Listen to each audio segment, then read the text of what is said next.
Okay, let's talk about deglazing. So all of this on the bottom of the pan is known as fond. There's a lot of flavor in here, a lot of it. And so we deglaze to get this off and bring it into our sauces.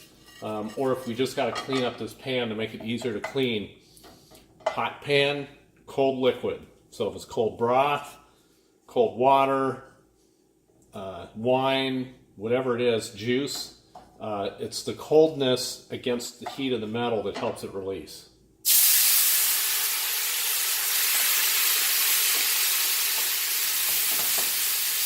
And if you just work it with a wooden spoon, see how it just comes off, and that's how you work it into your sauce or clean up your mess. And that's all that nice tasting stuff. But this also helps when you go to cook in your Instant Pot that you won't get a burn air by getting this off the bottom of the pan before you go to pressure cook the rest of your meal. That's if you sauteed in your Instant Pot.